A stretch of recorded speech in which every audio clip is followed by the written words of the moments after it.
Hey, buddy. I'm pretty excited about this. Been doing this for a while. It felt good just kind of like organizing it all and getting it all together to help everybody out in the team here. So this is a poll, some poll questions I got here for this group. Any of these happened to you while presenting in the 50 or under that you've done so far? So check all that apply, right? Not knowing an answer to a question. Anybody have like internet problems here or outages, demo glitch? Someone monopolizes all the questions. Go ahead and pick any of these that's happened to you. I did not even get one question. Audience has a hard time seeing my presentation or hearing me. Yeah, explosions, other disasters. Local host internet problems are definitely something to try to prepare for. Yeah, that's the bottom line. But everybody's been in a situation now where you've maybe didn't know the answer to a question. And look at that. Everybody had internet problems too. That's amazing. I should have put, seeing the presentation, video problems is another one. It's probably a better way to put that. Let's go back to the deck here now. Really talk about some of these fears, right, that we have as presenter. Questions was the number one thing we saw as being able to answer questions, and what do you do if you can't answer a question? Internet outages. I had this is more common than you think, and there's things that you can do. We'll be talking about how to fix all these during the course of the session here today. Demo failure. I mean, one time I was doing a keynote for a visual studio. I had 2,500 people in the audience. I had a VP on stage, and I had a backup machine that was behind the curtains. It was connected and everything. And I'm so glad I did that, because I get to my demo and I'm looking down at my screen that I'm about to share from my computer onto the projector, and all the icons got like question marks on them, like none of the images downloaded, and it was like it was hosed to begin with. So I just audibled at that point. I go, could you please put on screen number 2? And I had the AV guy switch it over to the backup computer, and I pulled it off without anybody knowing that I had a problem. And that was like a near disaster type problem. So demo failures, they're going to happen. Glitches are going to happen. Things are not going to work. We'll show you how to handle that. Also, hearing. This is really big. Being able to hear the presenter. I was up in, we just did the Boston hack, and there was a microphone up there. And the presenter after me went up there, and he didn't use the microphone. He did have a very loud voice, but that was a very deep room, and you really could not hear him in the back of the room. So I just went up there. He interrupted. It was one of the guys from Reach, so it wasn't like I was being, impolite. I was really trying to help. And I says, use this microphone. And I just set up the handheld in a bunch of like Coke cans in the middle. So we didn't have a stand, but we used a makeshift stand, and it was much better. People can hear him after that. But these are things to be aware of. Also, being able to see the presentation. You're disseminating information, so you really want to make sure people can see it and they can hear it. Explosions. This is a true story for me. I was on stage in Fort Lauderdale at the convention center. I was co-presenting with another influencer, and all of a sudden we heard this boom. It was sounded like a car just crashed through the wall behind me. Well, a few minutes later, they had word got out that they did have an explosion in the kitchen. And so we had to have people go out, and then you could start smelling the gas. There was a gas leak in there. And so we got out to the courtyard out by the entrance. And, one of the first questions I get, so are we going to do the drawing out here now? For the swag, And then we also used to have this thing called a pub club afterwards, after the event. And so we just started that early. We just went down to the bar and continued our networking over there. But these things happen, and you got to keep your cool. You at that point you are responsible for managing the attendees. It's their safety is in your hands. You got to have them, direct them very calmly. You just go ahead, exit out the closest door, and then you're all set. So always be aware of your exits and all that stuff when you go to present. So, also notice on the slide, I don't have any full sentences. In this case, I just got 1 or 2 words each on each of these. This is a tip I recently picked up from the mentor I had that said, listen, if you put full sentences on slides, people will just read them and they won't listen to you. And it really makes sense. So, our agenda today, the 3 phases are learn, prepare, and deliver, right? And this is 3 topics, right? This is the cycle that we all repeat as a presenter is you learn the content, you prepare, you get your demos down, you get everything, your deck done and all that, and then you deliver, you up there and you're on stage or you're doing a webcast. And this is another thing I picked up from that woman. She was really great. She said, note 3 sections to a session is ideal. And why is that? Because there's a beginning, a middle, and an end. And people can remember that 3 pieces, that I've got very easily. So that's another kind of a tip. Try to always just have at most 3 sections on your agenda. So let's talk about the first one here, learning. So our job is to entertain, educate, and enlighten, the 3 E's. I had a boss one time. He was actually manager of the year in all of Microsoft, and he led our developer relations team, Mike O'Neill, when I was at Microsoft. And this was his, view of doing presentations and an evangelist role, an advocate role. You want to make it entertaining so people won't be bored out of their minds. You want them to stay tuned in.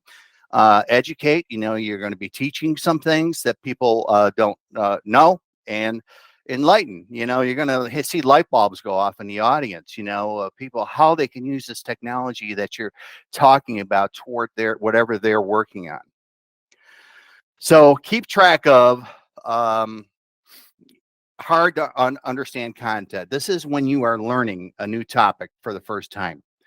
A lot of times, if you're learning a new topic, you said, okay, I got that, I understand that now, you go on to the next thing, but write it down somewhere, what it was that you were stumbling with or trying to learn that was difficult. And also keep track of a running list of resources. Like if you went to like a website to try to find the answer, just keep all the stuff on a scratch pad somewhere, and really be aware of the pain that you're going through in learning this, because this is what you're going to solve to your attendees.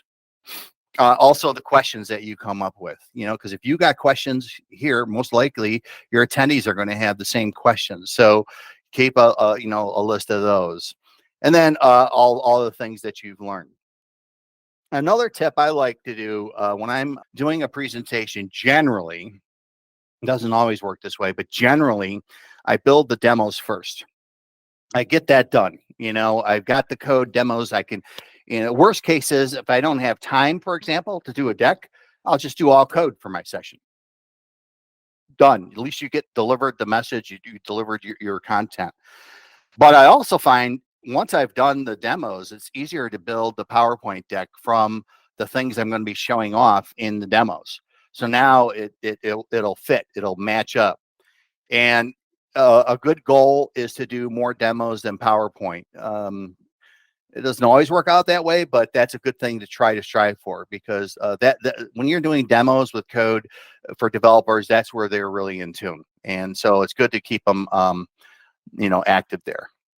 Build a demo script, and this is really great for you could reuse this for content. You can actually write a tutorial based on the stuff that you are learning here. So as you're going, you want to go through, build a very detailed demo script. Everything, every little nook and cranny that you had to do. I had to install this here, I had to do that there, I had to do this here. Then you reduce that. You don't take this like 12-page document to the podium with you. All right, your demo script. You reduce it down to 1 or 2 pages for a cheat sheet. And on a cheat sheet, I typically will have highlighted maybe the files that I'm going to open up in VS Code, or maybe set up ahead of time. I have to have all this stuff running ahead of time before I start. And then also prepare a few extra demos. Sometimes you might finish up early. So what do? Well, throw in some extra demos at the end. Or Have some very introductory level demos. If you're anticipating going to a medium experienced crowd, and then you get there and you find out that everybody's brand new to whatever, then you can go ahead and throw in maybe that introductory level demo. So that might be another thing to do. So the demo sequence is really is what the cheat sheet's all about. Setup, task, demos, reset. I think this is an example of one that I did recently. I covered Beaker, Reach, and .NET all in the same session. So you can see I've got my setup. I want to set up Reach to be ready. I've got a pre-test calculator going to testnet. I got to load my Windows VM. And this way, you're not a deer in headlights when you go up on stage. You got a guide right here. You just got external memory. You don't have to, it takes the pressure off of you as a presenter to make sure you didn't forget anything, in setting up ahead of time. So, and then you can see I've highlighted some of the key files, and that's kind of like what I like to do. So I like to, say, okay, I got to go to smart contracts next, and I got to go to program CS next. And then I got to make sure I show this site, that sort of thing.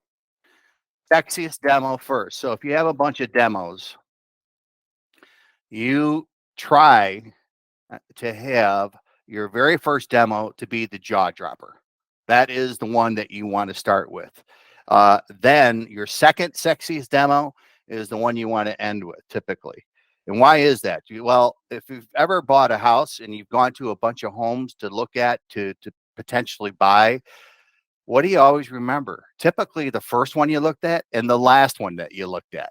And so you got to make those stick as your best demos is really the advice that I can give you here. Also, you want to avoid mention of upcoming demos because there are times when you may run out of time and you won't be able to do the demos. And then now you're telling everybody you're going to do a demo on something and then you don't do it. That has a negative connotation. Similarly, never say what you're not going to show. I can't tell you how many presentations I've been to where the presenter says, sorry, we're going to skip that here today. We don't have enough time. I mean, how do you feel as an attendee when you hear a presenter say something like that? Pretty bad, right? I mean, it's a bad feeling. You feel like you're not getting everything you should be getting in the session. And then never call attention to skipping slides. Same thing. If you look at your time you got left and you got to make some decisions, you just go back and flip down to the next section and keep going and don't even say anything because they're going to think that that's how you intended it, to be. So that's another good tip. So on the step-by-step demos, sometimes you have to build things, right? You're building a solution along the way. So it's good to show the completed solution first to show where you're going to. And then also, if you are, running late, you can skip to the completed section and then just kind of do a reverse engineer of the completed solution, what you would have done added if you had done a step-by-step. And then also never say, like I said, you have enough time. How to recover from failure, right? Recovering from demo failure is almost as important as delivering a perfect session. There's one wise man who once said that quote. Anybody know who that guy is? That was me. I said, "That's my quote." Okay, I mean, just okay. Small glitch you get, just gloss over it. Most people, I would say 99% of the people won't even realize you've got a glitch. Or sometimes, I'll do a demo and something's hanging at the very end and it's not going to print out I could tell there's a hang, or something that happens. Well, what I'll do is, okay, and then you'll see the output display here in the console, and then I move off of that and I go to the next one, because I know if I had stun there, it would hang and everybody's going to see it, and then I got to start it over again and everything. So, the point is you've demonstrated the code already, so there's really no sense in actually putting them through that pain. Have a completed solution already. Have screenshots of a demo working. That's another good one to help combat web-based sessions where you need to have available internet. And so what I will do is I might have screenshots of the demo working, but I'll hide those in the slides. I don't have to show them necessarily, but at least have some of those ready to go. And then another tip to recover from failure, or really, if you got like a demo bug, you say, anybody see something wrong here that I did? And sometimes they'll say, yeah, you made a typo, over there. Some people will pick up on that. They'll see it. So don't be afraid to do that. Award somebody for the recognition, for helping them out, give them a tchotchke. And then you could always try to debug the code live too. But if you do that, really keep track of the time, because when you're debugging, you're like in a zone, right? You really ignore all the timing. So, but keep track of the time. And then you can always use, Rod Serling quote from Twilight Zone, picture, if you will, something like that, and explain what you would have seen. All right. And then some of you asked me, how do you set up debugging in VS Code? I actually wrote tutorials as like one of the first set of tutorials I wrote when I came to Algorand.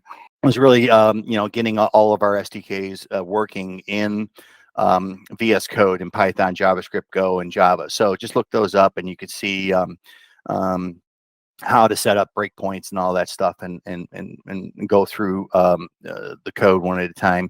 I like to hover over the data tips so you can see the data that's being run when you come through it. I step through the code, and again, large fonts and light theme is something to be aware of in the code.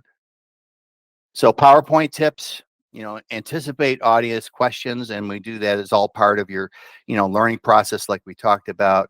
You prepared you prepare for a varied audience experience always, and then your polling up front will confirm the level. The polling is very important because you want to know what level you're coming in at. Has anybody done what you're about to talk about? If not, then you're going to have to really go from step one, even if it's billed as like an advanced session.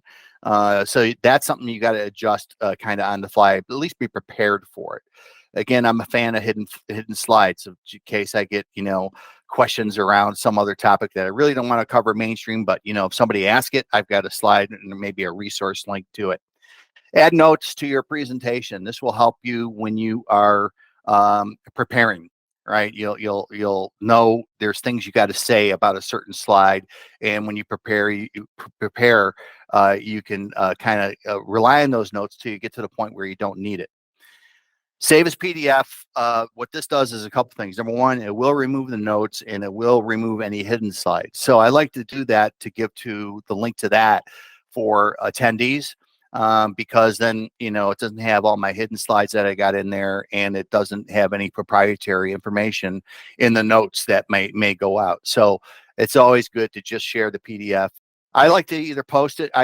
Lately I've been just posting it to drive.google.com and then creating a bit.ly and the link to it and the QR code, and have that at the end. If you do want to get additional hits from media, you could post to something like slideshare.com as well, and then you'll get a little bit more bang for your buck. And then also Chris turned us on to Linktree. That's another great resource to build one stop for everything that you showed in this presentation. And then but at a minimum, a QR code for the deck, because that's got all the links in it as well, right? And a bit.ly as well would be good. All right, and then you show that at the end. Originally, I used to show this at the beginning because I saw it done once in a conference, and I thought, oh, that's pretty cool. You get the goods first, if he's got that. But you do it at the end, then you really give a reason for people to stay to the end. Number one, and number two, they're not downloading it and being distracted by that whole process of getting a slow internet feed, blah blah blah, and they're not paying attention to you. So only show that at the end. And then don't be afraid to take screenshots. That saying, a picture's worth 1,000 words. So these are 3 screenshots I recently included in one section of my PowerPoint on global spending on blockchain solutions, and what blockchain developers are getting paid $115K versus $60,000K for just a developer job. So websites, code, IDE, these are all good places to take the screenshots. And then I mentioned this: do not use full sentences on bullet points, or try not to anyway. Just full sentences, is probably good enough. And then you can explain, what those 2 or 3 words were, and people are listening to you. And then tools, we've got Snagit, Camtasia, and Descript. All right, so let's take a look at a few of these things. Number one, Descript has a brand new release out, and it is got a ton of stuff in here. So scenes, it's got for those that have never used it, you basically just edit by words and say you want to delete this Ralph Waldo Emerson, you just select it and then delete it. So that'll take it off the timeline. And everything's been redesigned in here. It's got stock media available, templates available, multi-track screen recording. That's good for multiple angles. It's got the green screen built in now. So a lot of cool things. If you haven't used that recently, that's what you want to take a look at. So let's take a look at this. So if I bring up Snagit here. All right, here's a screenshot I included later on in the presentation. But you've got arrows, right? You can do like arrow stuff. You got text you can put in, just put a text in and cool or whatever, and then call outs. You can put these call outs in here anywhere you want, like that, and just put text in the middle. The shapes I use a lot with highlighting something on the screen.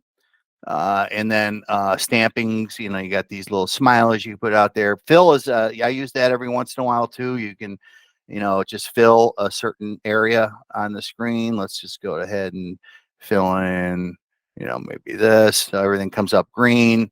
Control Z to, get rid of it. And then what else we got?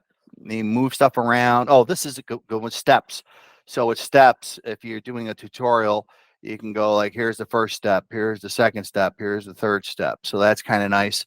And then you got a blur. So if you have like a text section that you want to blur out, you can have a very high blur, and you just go here, and like this is useful for like private keys or something like that that you don't want to display in the document.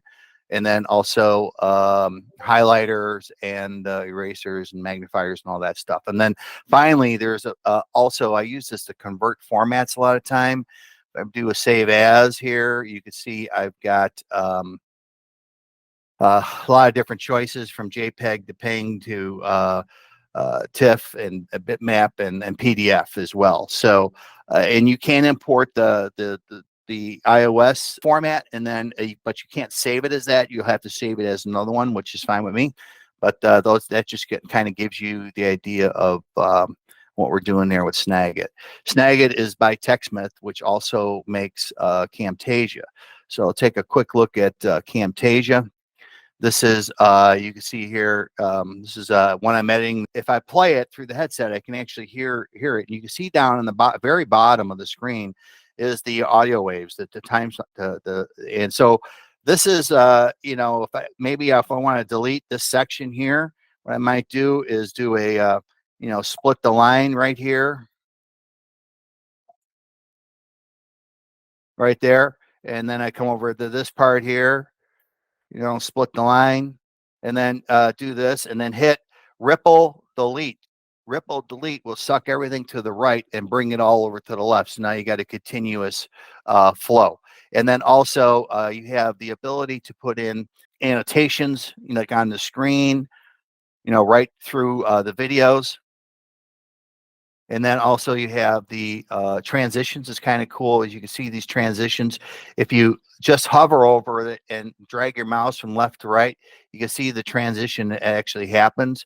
And you just drag it down to the spot on the line that you want to. And now when I play this, you'll see that this transitions, into the next piece. The very important, most important one, I think, is the audio effects. And the one I always use before I render it is noise removal. And I just drag this right down to the line down here. And now the audio quality improves automatically. It gets rid of that hiss in the background. And that's a really, really nice feature that I like to do. And then also you have fade in and fade out. If you got like a section coming in, you don't want to blast it right away or fade out at the end. Those are all stuff that I use typically in a production. And then you got visual effects too. Coming out like this green color here, you can do that or whatever. There's a lot of different things, very, very powerful. And then you go to export it. And then this is where you just make sure your settings are set up okay with the 1920 by 1080. And you can see the options here would have that information. So there it is, 1920 by 1080. Um, I preserve the aspect ratio and I'll letterbox anything that doesn't fit. And that's it. And then you just hit OK, and it'll go ahead and render that out. So that's kind of a quick demo on that. So what do you do prepare? Well, number one, like my mom used to say, practice makes perfect. The more you can practice, trust me, the better your presentation is going to be when you deliver it. So do a dry run, and you can't always do it with somebody, find somebody. Anytime you guys want to dry run, please ping me. And if I could do it, I'll sit in with you and do a dry run with you. But at worst case, you could do it in front of the mirror, just in front of your computer, like you actually do it. You say what you're going to say about the slide, and then that's where you really discover, oh, maybe there's an easier way to say this, or maybe there's an easier way, or I should have done that first, because a lot of stuff comes out when you do a dry run. And then if you are trying to do a timing, just as a quick guide, generally a rough estimate is 2 minutes per slide. That's just for the slides, and then you got to add in the demo time, and that'll be your amount for the entire presentation. Keep track of how much time each demo takes when you are doing your practicing, when you're doing your dry run, and note that on your demo script, because then if you got 20 minutes left and you've got like 25 minutes left of demos, yeah, you already got in your mind, okay, this one here, the last 5 minutes, I'll just skip that one and I'll do these other ones. And you don't tell anybody you're skipping it. You just don't deliver it so you finish on time. Finish early, no one ever complains about that. If you finish late, yes, you will.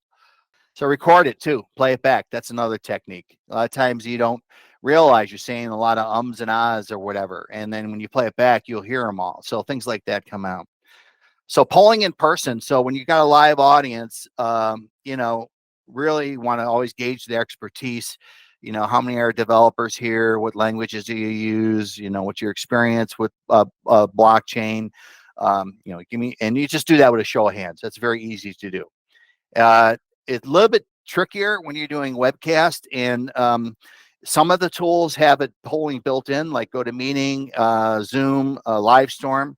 If you're using Zoom, you may need co-host permissions in order to set that up.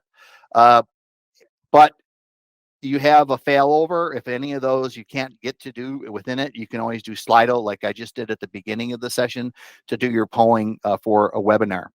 And then there's a few other there, free online surveys and SurveyMonkey. On your agenda slide, it's actually the same slide for the summary. I just changed the title from agenda to summary.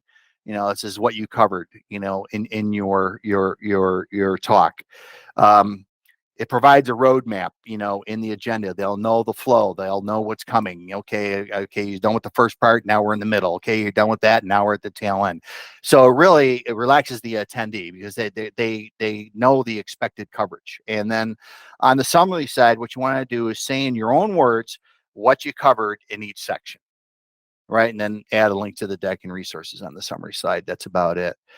With resources, provide them, ways to learn, tutorials, learning materials. Here's a call to action. Also, you want to have at the end, new to blockchain, maybe send them the link, to what is blockchain. But you also might want to include, subscribe to the newsletter, go to the dev portal, sign up for Discord. Those are all call to actions that you would definitely want toward the end of it. This is the most important slide in the deck. Where is the pain? So what? If an attendee is listening to you, picture them saying, so what? And then you answer it, verbally.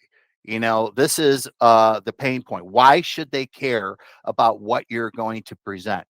You want to get them hooked right away, acknowledging the fact that they have a problem and now you're going to solve for it. What you got to do is you have to bring out this problem on the pain slide. This has got to be right up front. I even do this right before the agenda. And we did that up front here today. We saw all the fears, right, that we have listed. These are all the things that we're going to solve during the course of the session on these fears of presenting. Put yourself in the audience. They're going to be saying, what's in it for me? What is this person on stage going to say that will help me? These are all things that got to go through your mind, and that those are the things that are going to end up saying to help them. And it's kind of like reverse Jeopardy, right? Here's the problem to solve, and now we're going to give you the solution over the course of the presentation. And avoid delivering a boring tutorial. Even these 5-minute videos that we're doing, you want to put a hook in the beginning. What is the pain that you are going to solve right during the course of those 5 minutes? You just don't want to have a tutorial for the sake of having a tutorial. It gets boring that way. So start the session with the pain points. And how do I do this fly-in list? Probably know this, but basically you just go to animations, and then you do select what it is you want to put in an animation. You hit the fly in button, and then over on the right, it'll go ahead and if you bring up the animation pane, you can see the current animations that are here. And there it is. So here it is with there they all are. All right, so they're all in order. So that's how you do that, and then you just click on the to do it to continue. All right, and then before the show, it's very important to get a good night's sleep. Um, sometimes I'll take a melatonin just to ensure that I get a really good night's sleep, because sometimes you go to bed, maybe you're worried about the presentation the next day. Um, but with melatonin, you really got to get 8 hours, or you'll wake up with a headache. So standard adult dosage is 15 milligrams. Usually they sell them in 5 milligram pills, or over the counter, same substance in your brain uses to produce when you sleep. It's not addictive. So, and I don't take them all the time. I only take them, if I really want to get a good night's sleep before I present, I'll do that. Also pack a water bottle up on stage. You can't be going dry. Halls, have some halls or throat candy. Keep your voice lubricated. There's some things you can order. Some of these, what is this one here? This is Thayer's Slippery Elm Lounges. Just check on, different ones up on Amazon or whatever you like. Finally, we get to the deliver phase, right? And you want to get there early. In the case of a webinar, you always want to reboot the modem before you start. Okay, have a clean connection. I actually delivered this session about 3 years ago to the ambassadors, and I had 2 sessions, one during the day and one at night. The one during the day was horrible. I had audio, but I didn't have video, on the presentation. And all I had to do when I got done was I rebooted the modem, and voila, everything cleared up. So if I remembered to do that beforehand, I wouldn't have had that problem. So, and I actually picked that one up from Jason. He told me, yeah, I always reboot my modem before I start a session. I add that to the tips and tricks list right there. All right. So you want to go to scope out presentation room software. You want to check out the AV.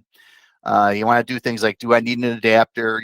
Just get in there early, like in the morning. Find the room that you're going to be presenting at if it's a large conference, and be aware of where you're going to be standing and presenting, and where the projection is, where the slides are going to be seen. Is it behind you? Is it alongside of you? And kind of if you can, if you get there maybe and you're set up, you got everything connected, and you still got time kill, walk to the back of the room, see how it looks.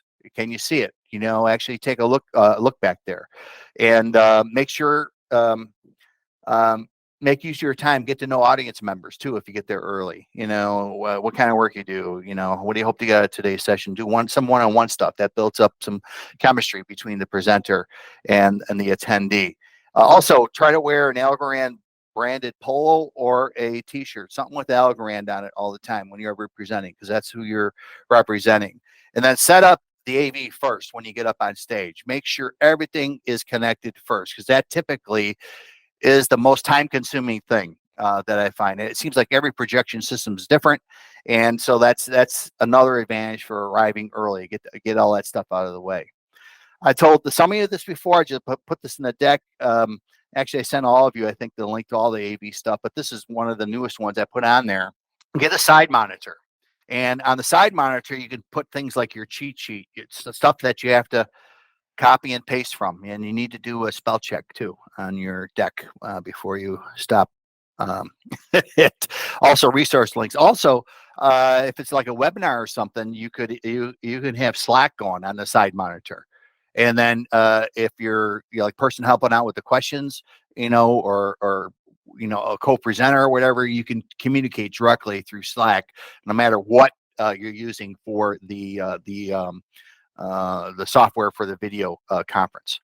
So anyway, I put the link to this monitor. I really love it. It's really slim, easy. It's touchscreen too for Windows, so it's pretty neat.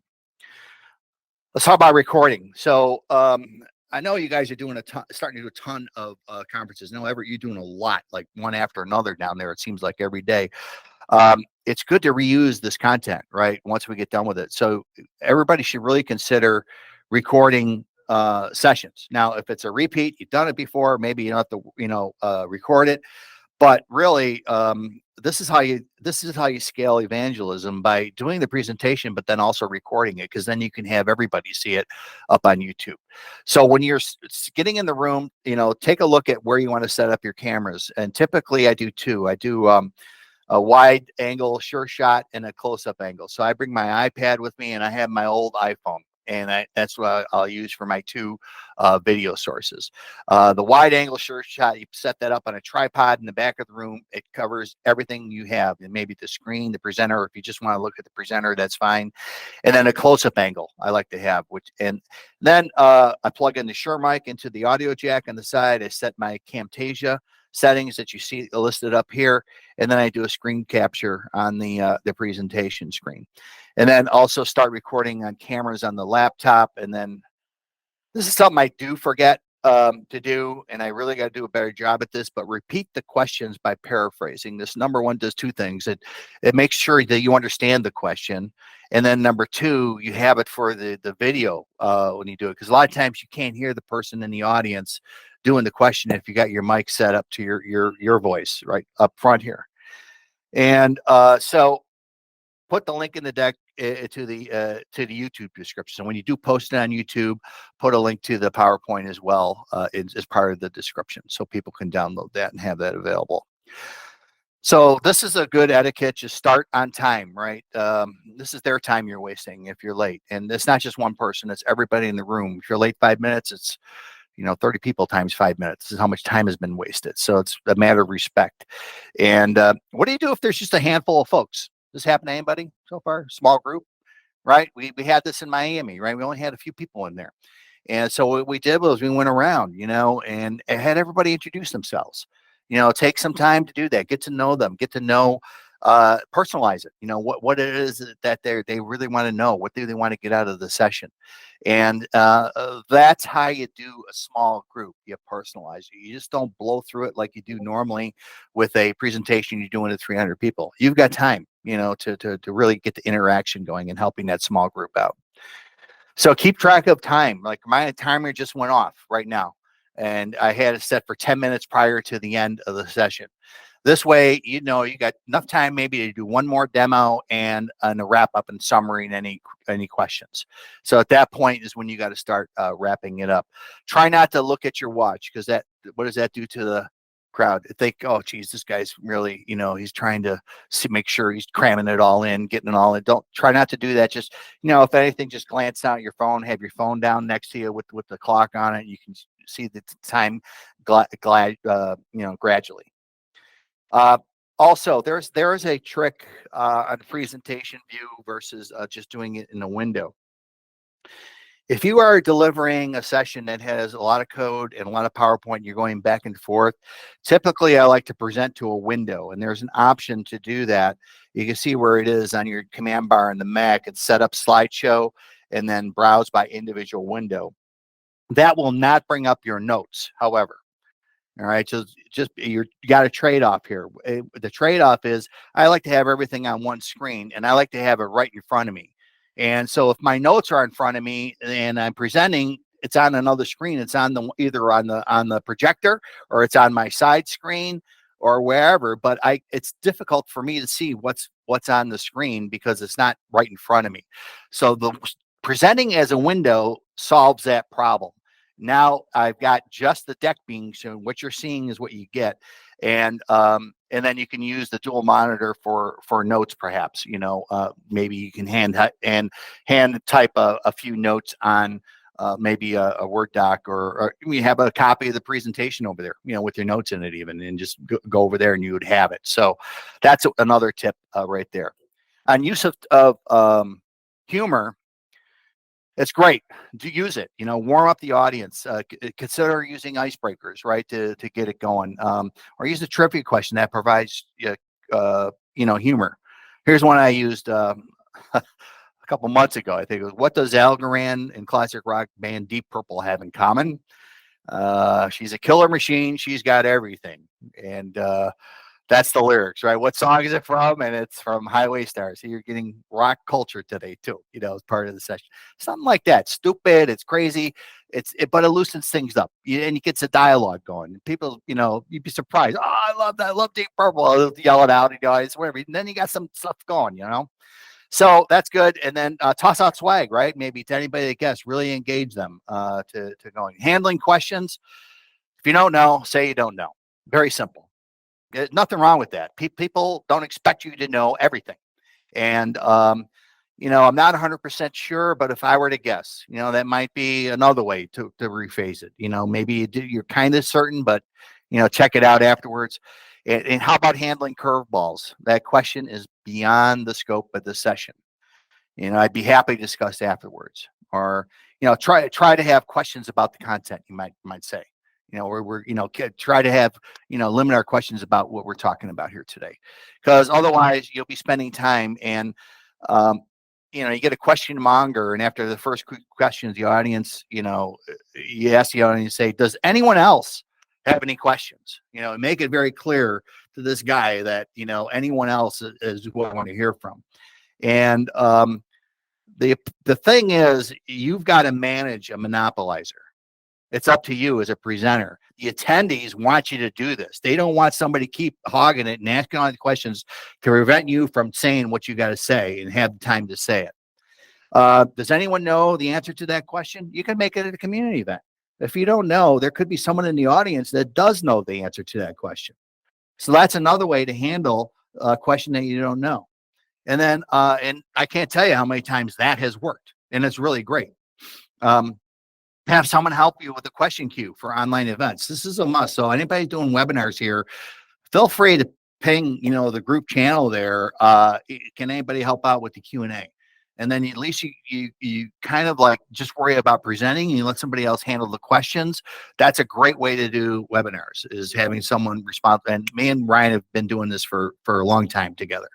But that's something to consider going forward. So again, if you got an event that you're doing in the way of a webinar, have that available. If it's great to have another person there too in your session live, but that doesn't always happen.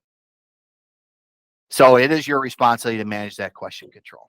Body language. Yeah, your audience is aware of your body language. And if your arms are folded, you're boring, right? If your arms are open and moving around, you are engaging. So remember that, but don't overuse it. Use the body language maybe a quarter of the time. And again, there's no movement on the bottom half of the body unless you're Elvis. All right, he's dead. So you can do that there. But look into the eyes, right? You always want to do this. Right now, I've got a webcam based right in front of me here. It's dead on, right? I'm looking into your eyes. Have a glow light, that you can use maybe to improve the lighting. If you're live, pick folks in the audience and rotate looking into their eyes. Pick somebody in the front row, pick somebody in the third row over there, and really what you want to do is you really want to connect that way. And also what that does is that alleviates a fear. I don't know if anybody has this of presenting to a large group. It's like, oh my God, there's so many people out here. Well, if you just stare in somebody's eyes, you're just talking to one person. And it's a lot different, right? And so that will help alleviate that. So that's why that's important. Are the heads nodding? Look for that. Then you have their attention and they're understanding it. Encourage questions, encourage comments, encourage interactivity. That's what they're there for, is to get their questions answered. And then post-event, this is very important. Find a restaurant near you or a pub club. We should call it the .NET Pub Club. In Sarasota, we went to the Cock and Bowl, which is one of the top 10 pubs in the country. authentic pubs. And I had, geez, we had like during the day, we had like a theater show in a Regal Theater, like 300 people. Then we said, oh, let's go out to this bar afterwards. And maybe about 30 people went in, but it was great because we were all talking about technology, and it was a new kind of a user group that formed. So I went back and I reported it to my boss and Microsoft. He made it a national best practice for the entire evangelism team to do stuff like that, afterwards, because networking is one of the big reasons people come to these events live. So if you facilitate the networking after the event somewhere, that's great. So always try to put that in your mind or in your budget, and have these like gatherings afterwards. We could go to LinkedIn Learning or Pluralsight if you want to look up things like presentation skills or video editing or blockchain or whatever it is you want to learn. You have that as a resource available to you. The call to action, learn more, practice, break a leg. That's really it. Or in other words, learn, prep, deliver, right? That's it. And use body language, practice, research some trivia questions, Google some icebreakers, and then research the presentation skills a little bit more. And then also spell check. So in summary, see, we're at exactly 12:29, right? So this is perfect. So I knew exactly when we were going to get done, and I timed it. And you want to do your timings when you're going through your sessions. So what we learned here today was quite a bit, right? We saw a lot of things about learning. It's not just about learning, but keeping track of what you're learning, because you're going to end up regurgitating that somehow in the way of a demo script or a cheat sheet or resources that are going to end up in your deck. So really track your learning is really the bottom line there. Prepare. You can't prepare enough. You want to be able to do the dry run's probably the most important thing. You always want to do at a minimum before you deliver. You always want to do that at a minimum. And then there's a lot of other things you can have. They're getting ready, and then delivering. Make sure you got throat discs. Make sure you can hear. I don't know, but I had to also. It's not just about them hearing you. It's about you hearing them too. And I picked up this Bose hearing aid. They're really inexpensive, relatively speaking. And man, now I can hear any question from the audience. It's great. So these are like, I think 800 for the pair is how much they're getting. And I don't think Bose makes them anymore, but they have another vendor that took over it. And it's really made a difference for me. So that's another thing. And then when you go to deliver, man, you're on stage. You get in the zone, and you'll do just fine.